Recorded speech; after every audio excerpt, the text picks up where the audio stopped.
Hello guys, magandang araw po sa inyong lahat and welcome back sa aking channel. Ngayon nga po ay ituturo ko sa inyo kung paano mag-battery operated ng headlight ng TMX 155. Panoorin nyo to guys para magkaroon kayo ng idea kung paano mag-battery operated ng headlight ng TMX 155. Pero bago yan, shout out muna tayo. Shout out kay Jeffrey Ampo. At shout out din sa iyo, Ben Steve. At syempre guys, kung bago ka pa lamang po dito sa aking channel, huwag mo po kalimutang mag-subscribe para maging parte ka na rin ng Noy Vlogs family. At pindutin mo na rin ang notification bell para lagi kang updated kung mayroon akong bagong video na i-upload.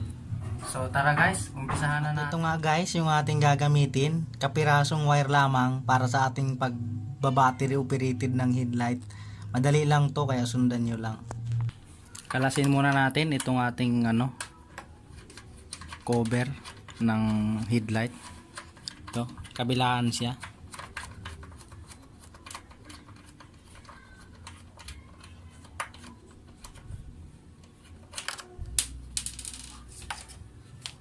Dito naman sa kabila.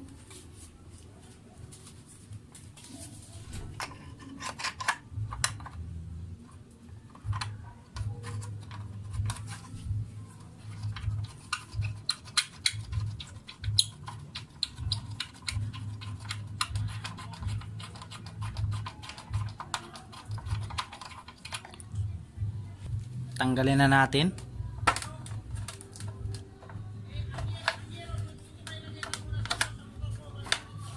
Yan, tanggal na.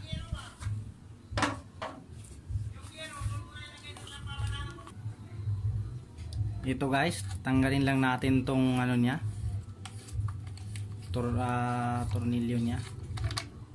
Dito lang, kabilaan din siya, sa kabila naman.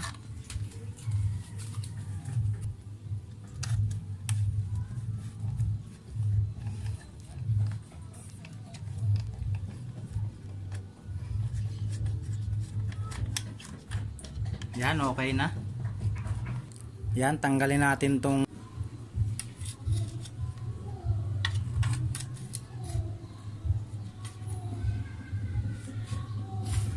hanapin natin yung papunta sa switch ng on off ng headlight. Ito, kulay dilaw. Itong kulay dilaw ay papunta, galing to dito sa on off ng ng headlight. Tanggalin natin.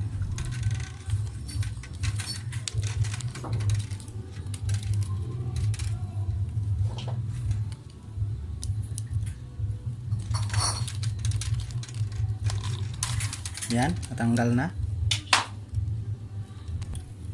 Dito natin itatap tong wire na itong wire na ginawa natin kanina dito sa dilaw. Yan. Tapos balutan natin ng electrical.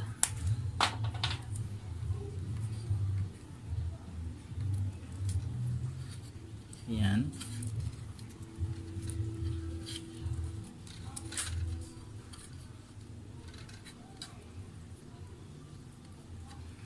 Saka ito yung kaputol niya. Galing naman to sa electrifier. Galing stator. Tapos binaano sa electrifier para 12 volts, hindi lalagpas ng 12 volts yung ibabato niya sa headlight. Lagyan na rin natin to ng tape. Tapos ito naman na kadugtong nitong kinuha natin dun sa switch. Hanapin natin yung black.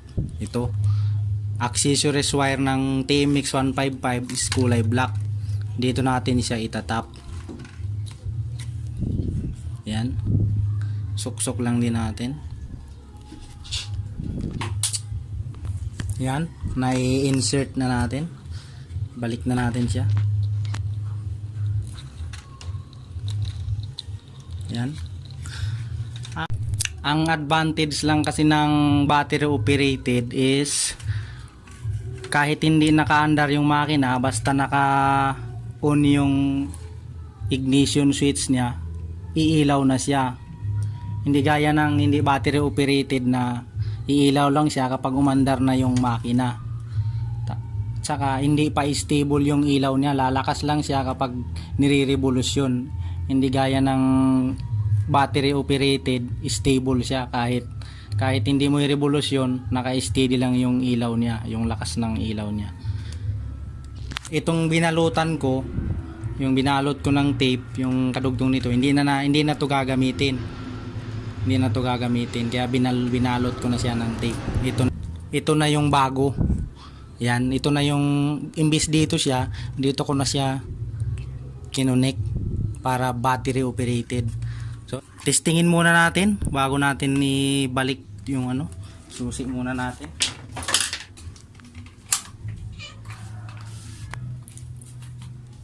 Yan, nakasusi na siya. Tingnan natin yung headlight. Switch natin. Yan. Yan yung low, high. Ito yung high and low. Yan. Oh, hindi na siya nagbi-blink kasi stable yung ilaw niya. Ito yung high, ay then ito yung low. Yan. Sige, ibalik na natin tong ibalik muna natin. Ibalik na natin tong bumbi niya, length niya.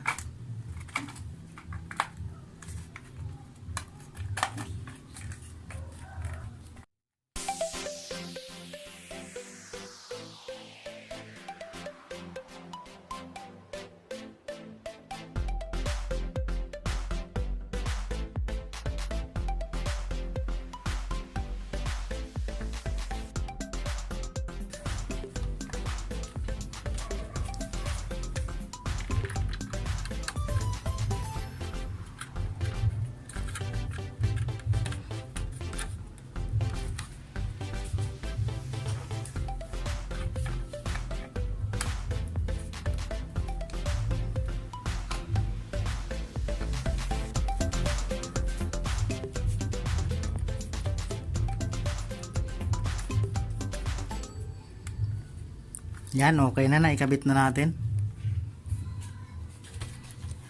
Ito naman, ikabit na rin natin to.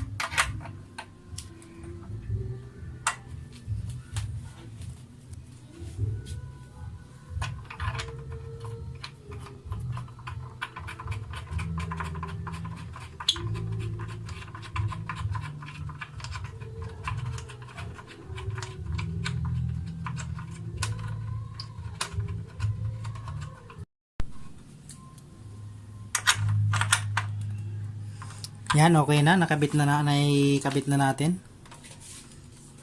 Natin tong on natin yung ignition.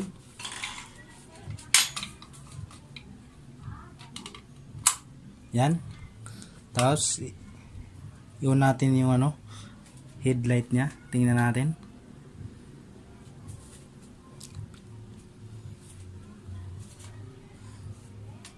Yan, malakas siya. Stable ang ilaw niya kahit hindi siya umaandar. Malakas yung ilaw niya. Ayan guys, malakas yung ilaw niya. I-high natin. Yan. Yan yung high and low niya. Yan oh. Yan.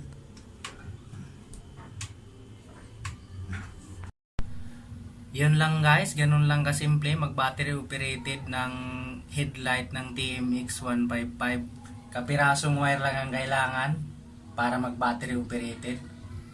Maraming salamat sa inyong panonood. Sana may natutunan kayo sa ating ginawang video ngayon.